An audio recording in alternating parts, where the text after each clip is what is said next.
रात के तीसरे पहर, जब चांद बादलों में छिपा था और हवा में अजीब सी ठंडक तैर रही थी, मैं अकेला निकल पड़ा उस रास्ते पर जो सीधे ले जाता था कालिया देवी मंदिर की ओर। कहते हैं वहाँ सदियों से एक श्राप सो रहा है जो हर पीढ़ी में एक बलि मानता है। गांव वाले चेतावनी देते रहे, वहाँ मत जाना, अने देवी जाग जाएंगी, लेकिन मेरी जिज्ञासा मुझे रोक नहीं सकी। मुझे नहीं पता था कि वहाँ सिर्फ पत्थर की मूर्ति नहीं बल्कि रक्त प्यासा इतिहास इंतजार कर रहा है, और शायद मैं उसकी अगली बलि बनने वाला हूँ। कही अनकही बातें, हिंदी हॉरर स्टोरी। रात थी, और वह भी ऐसी रात जिसमें चांद की हल्की रोशनी तक धरती को छूने से डर रही थी। हवा जैसे किसी अदृश्य शिकार की तलाश में चुपके रेंग रही हो। गांव के बाहर घने पीपल और नीम के पेड़ों के बीच से आती फुसफुसाहटें कानों में अजीब सी ठंडक भर रही थी। मैं अपने कैमरे, टॉर्च और रिकॉर्डर के साथ उस पुराने रास्ते पर कदम रख रहा था जो सीधा ले जाता था कालिया देवी मंदिर की तरफ। लोग कहते हैं वहाँ सिर्फ मंदिर नहीं बल्कि सदियों से दबा हुआ एक अभिशाप है, और मैं एक जिज्ञासु पत्रकार उस रहस्य को कैमरे में कैद करना चाहता था। गांव वालों ने चेताया था, रात के बाद वहां मत जाना, देवी नाराज हो जाती है।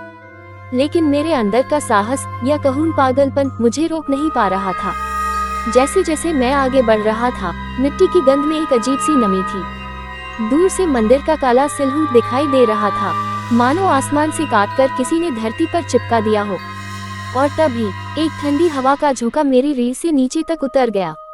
मेरे रिकॉर्डर में अचानक फुसफुसाहट, कोई कह रहा था मुझे मत जगाओ। मैं रुक गया, दिल की धड़कन कानों में गूंज रही थी।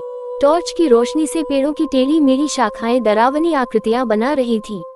एक पल को लगा कहीं सच में मैं अकेला तो नहीं हूँ।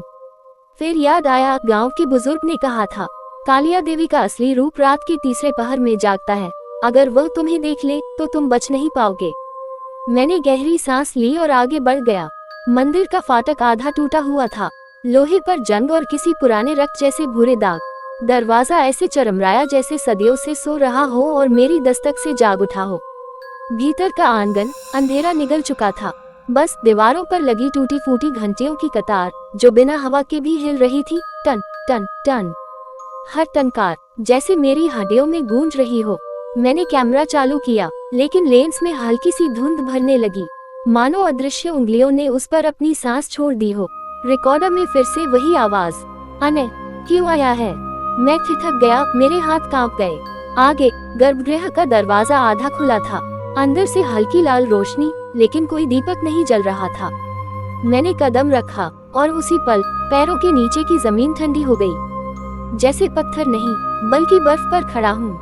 गर्भगृह की दीवारों पर पुराने चित्र थे, कालिया देवी के रूप, लेकिन ये वो शांत करुणामयी मूर्तियां नहीं थी जो मंदिरों में देखी जाती हैं। ये थी लाल आंखों वाली, खुले बालों में खड़ी, गले में खोपड़ियों की माला पहने और पैरों तले कटे हुए सिर। मेरे गले में सूखी सी हंसी फंस गई। ये सिर्फ कला है, डरने की जरूरत नहीं, मैंने खुद को समझाया। लेकिन तभी एक छाया बिल्कुल मेरे पीछे। मैं पलटा, कोई नहीं था, सिर्फ घंटियों की आवाज और मेरी तेज सांसें। मैंने हिम्मत जुटाई और मूर्ति के करीब पहुंचा, पर वहां मूर्ति के चरणों में ताजा खून जैसा लाल तरल बह रहा था। मैंने टॉर्च डाली और मेरी सांस रुक गई।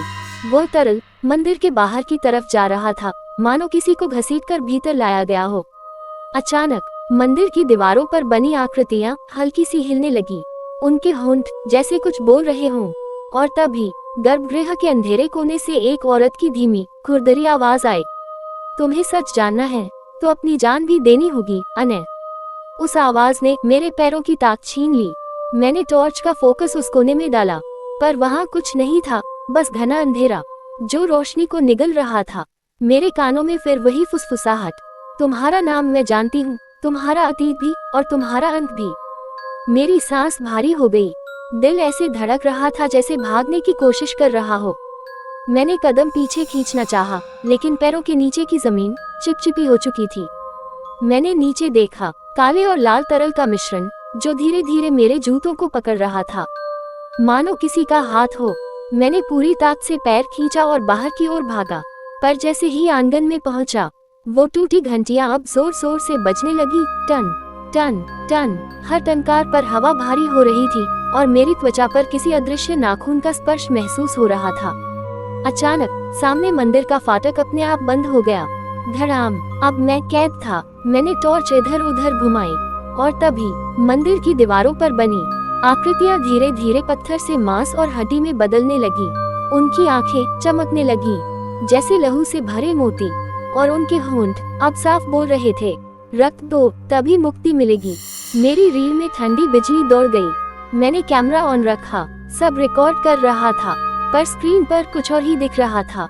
मेरे पीछे एक लंबा काला सिलहूट जिसके बाल जमीन तक लटक रहे थे और हाथों में किसी का सिर। मैं पलटा और वही थी कालिया देवी। ना वो शांत पूजनीय रूप, बल्कि ऐसा रूप कि देखकर हड्डियों में बर्फ जम जाए।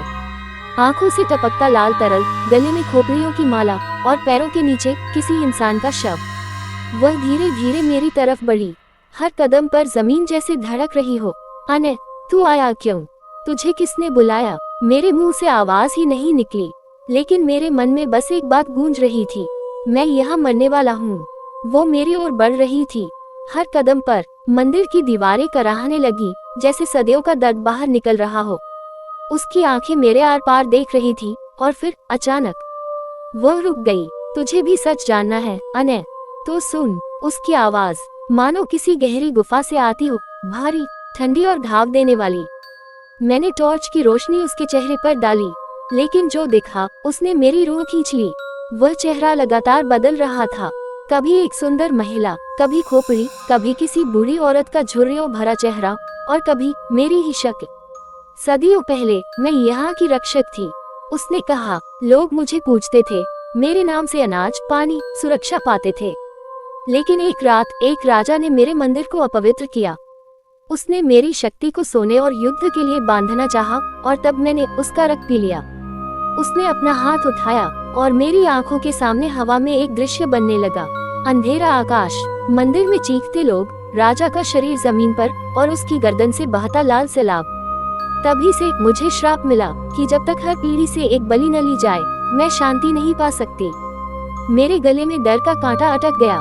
तो अब की बलि। वह मुस्कुराई, एक डरावनी, बर्फ जैसी ठंडी मुस्कान।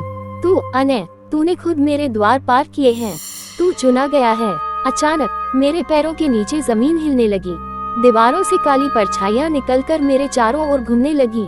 उनके हाथ मेरी गर्दन पकड़ने को बढ़ रहे थे। मैंने टॉर्च और कैमरा गिरा दिया। अब बस अंधेरा था और उसकी ठंडी सांस मेरे कान के बिल्कुल पास। तैयार हो जा, तेरे रक्त से मेरी प्यास बुझेगी। मेरे चारों ओर काली परछाइयां घूम रही थी, उनकी आंखें अंगारों जैसी चमक रही थी, उनके हाथ ठंडी लोहे की बेड़ियों जैसे मेरी त्वचा में धंस रहे थे।